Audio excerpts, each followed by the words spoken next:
بسم اللہ الرحمن الرحیم۔ السلام علیکم ویورز۔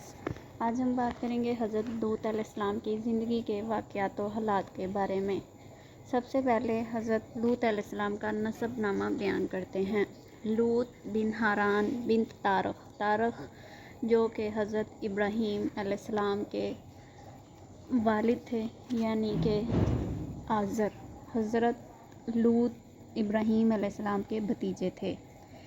قوم لوط، انہوں نے ایسی برائی کو ایجاد کیا جو ان سے پہلے کسی قوم نے نہ کیا تھا، ایسی بدکاری جس کی مثال تاریخ میں کہیں نہیں ملتی۔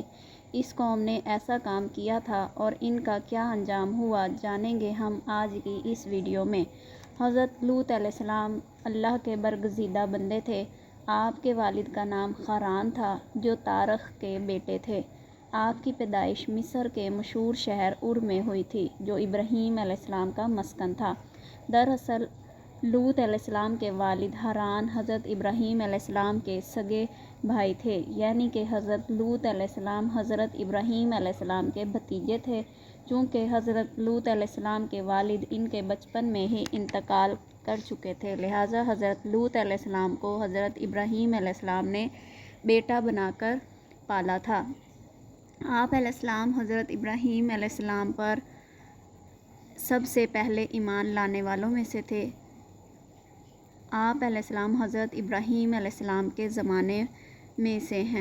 زمانے میں اہل سدوم کی رہنمائی کے لیے نبوت کے منصب پر فائز ہوئے۔ حضرت لوط علیہ السلام کے بہت سارے معجزات ہیں۔ آپ جس وقت بھی بارش کے لیے دعا کرتے تو آسمان بادلوں سے بھر جاتا اور خوب بارش ہوتی تھی۔ حضرت لوط علیہ السلام جس پتھر پر سر رکھ کر سوتے تھے، اس پتھر پر آپ علیہ السلام کے سر مبارک کا نشان بن جاتا تھا۔ سدوم وہ علاقہ تھا جہاں لوط علیہ السلام مبعوث فرمائے گئے۔ سدوم کے آس پاس کی نہایت ہی خوبصورت شہر آباد تھے، جن میں سے ہر ایک کی آبادی 1,00,000 نفوس سے زیادہ تھی۔ یہ علاقے نہایت ہی سرسبز و شاداب اور قدرت کی فیاضی کا نہایت شاہکار تھے۔ یہاں باغات کی کثرت تھی اور کھیتیاں اور یہاں کی ضروریات سے کہیں زیادہ تھی۔ اردن، شام اور اسرائیل کے درمیان بستا ہوا یہ علاقہ نہایت ہی زرخیز تھا۔ وہاں طرح طرح کے اناج، پھل، میوے بکثرت پیدا ہوتے تھے اور یہی وجہ تھی کہ آس پاس کی بستیوں کے لوگ بھی اپنی معاشی اور غذائی ضروریات کے لیے ان بستیوں کی طرف آتے تھے۔ مگر یہ بات اہل سدوم کے لوگوں کو بالکل بھی پسند نہ تھی۔ ان کے خیال میں ان کی بستیوں میں پیدا ہونے والی سبزیوں، پھلوں، اناجوں پر صرف ان کا ہی حق تھا۔ وہ نہیں چاہتے تھے کہ دوسری بستیوں والے لوگ ان کے علاقے میں آئیں۔ ایک دن سدوم کے لوگ اس بات کی غور و فکر کر رہے تھے کہ باہر سے آنے والے لوگوں کو یہاں آنے سے آخرکار کیسے روکا جائے کہ ابلیس یعنی شیطان ایک بزرگ کی شکل میں ان کی محفل میں آیا اور کہا، اگر تم ان سے پیچھا چھڑوانا چاہتے ہو تو میرے کہنے پر عمل کرو۔ اس اجنبی بزرگ کی بات لوگوں نے بہت توجہ سے سنی۔ ابلیس نے کہا، میں کل بتاؤں گا۔ دوسرے دن ابلیس ایک خوبصورت نوجوان لڑکی کے بیس میں آیا جس نے انہیں ایسی عورتوں کی بجائے اپنے مردوں کے ساتھ فعل بد کرنا سکھایا۔ اس نے کہا، اگر تم ان دوسری بستیوں کے لوگوں سے نجات چاہتے ہو تو ایسا کرو، جب بھی کوئی شخص تمہارے علاقے میں آئے تو تم لوگ زبردستی اس کے ساتھ اپنی خواہش پوری کرو۔ اس طرح یہ لوگ اس بستی میں آنا چھوڑ دیں گے۔ اپنی نفسانی خواہشات کے لیے مردوں سے بدفعلی اس قوم کا دستور بن گیا۔ یہاں بے حیائی عام ہو گئی تھی۔ حکمران، سردار اور ہر طبقے میں گھر گھر یہ عمل پھیل گیا اور عام ہو گیا۔ بھری محفل میں یہ لوگ اس فحاشی کے کام کو کر کے خوش ہوتے تھے۔ کوئی بھی محفل اس کام کے بغیر ادھوری سمجھی جاتی تھی۔ خاص کر مسافروں میں سے کوئی خوبصورت لڑکا ہوتا تو یہ لوگ اسے اپنا شکار بنا لیتے۔ تلمود میں لکھا ہے کہ اہل سدوم اپنی زندگی میں سخت ظالم، دھوکے باز اور بد اعمال والے معاملات رکھنے والے لوگ تھے۔ کوئی مسافر ان کے علاقے سے بخیریت نہ گزر سکتا تھا۔ کوئی غریب ان کی بستیوں سے روٹی کا ایک ٹکڑا بھی نہ لے جاتے تھے۔ برہاں ایسا ہوتا تھا کہ باہر کا آدمی ان کے علاقے میں پہنچ کر فاقوں سے مر جاتا تھا اور یہ اس کے کپڑے اتار کر اس کی لاش کو برہنہ یعنی ننگا کر کے دفن کر دیتے تھے۔ اپنی وادی کو انہوں نے ایک باغ بنا رکھا تھا اور یہ سلسلہ میلوں تک پھیلا ہوا تھا۔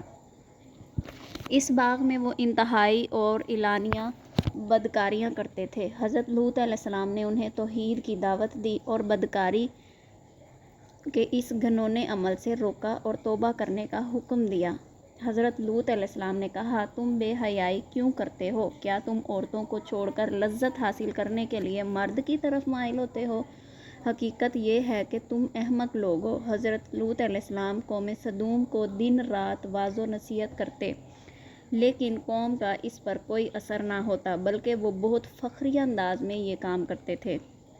انہیں حضرت لوط علیہ السلام کا سمجھانا بھی برا لگتا تھا، لہٰذا انہوں نے صاف صاف کہہ دیا کہ اگر تم ہمیں اسی طرح برا کہتے رہے اور ہمارے کاموں میں مداخلت کرتے رہے تو ہم تمہیں اپنے شہر سے نکال دیں گے۔ حضرت لوط علیہ السلام نے ایک نصیحت و تبلیغ کا سلسلہ جاری رکھا، لہٰذا ایک دن اہل سدوم نے خود ہی عذاب الہی کا مطالبہ کر دیا۔ اللہ تعالیٰ نے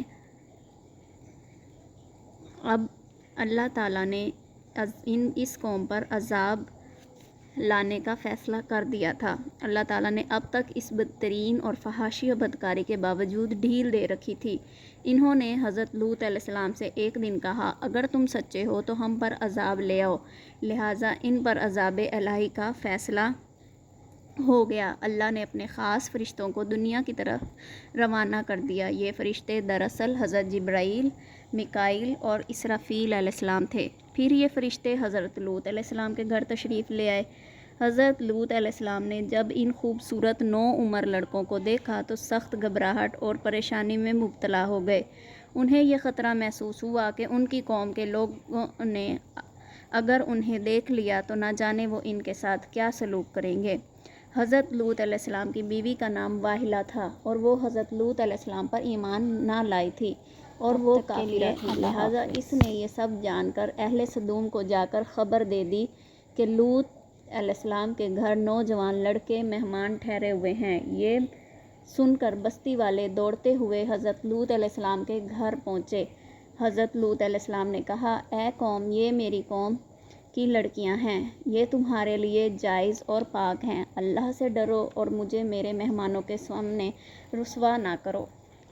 کیا تم میں سے کوئی بھی شائستہ آدمی نہیں ہے؟ حضرت لوط کی بات سن کر وہ بولے، تم بخوبی واقف ہو کہ تمہاری بیٹیوں سے ہمیں کوئی حاجت نہیں اور جو ہماری اصل چاہت ہے وہ اس سے تم بخوبی واقف ہو۔ قوم لوط کے اس بے شرمانہ جواب سے اندازہ لگایا جا سکتا تھا کہ وہ فعل بد میں کس حد تک مبتلا ہو چکے تھے۔ جب حضرت لوط علیہ السلام کی قوم ان کے گھر کی طرف دوڑتی ہوئی آئی تو حضرت لوط علیہ السلام نے دروازے بند کر دیے اور ان نوجوانوں کو ایک کمرے میں چھپا دیا۔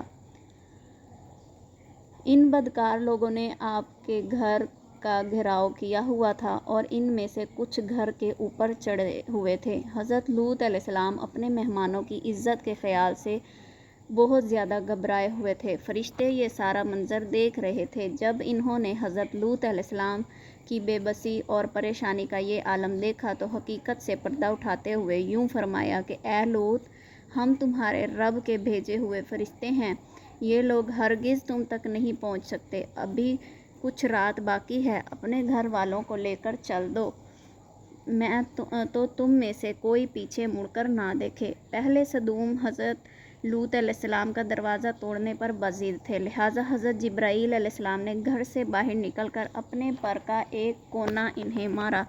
اس سے ان سب کی آنکھوں کے ڈیلے باہر نکل آئے اور بصارت زائل ہو گئی۔ یہ عذاب ان لوگوں کو پہنچا جو حضرت لوط علیہ السلام کے پاس بدنیتی سے آئے تھے۔ حضرت لوط علیہ السلام نے سلام کیا اور حقیقت جان کر مطمئن ہو گئے اور اپنے گھر والوں کے ساتھ رات ہی کو نکل کھڑے ہوئے۔ ان کی بیوی بھی ان کے ساتھ تھی، لیکن کچھ دور جا کر وہ واپس اپنی قوم کی طرف پلٹ گئی اور قوم کے ساتھ جہنم رسید ہو گئی۔ صبح کا آغاز ہوا تو اللہ کے حکم سے جبرائیل نے بستی کو اپنے پر سے اکھاڑ دیا، پھر اپنے بازو پر رکھ کر آسمان پر چڑھ گئے، یہاں تک کہ آسمان والوں نے بستی کے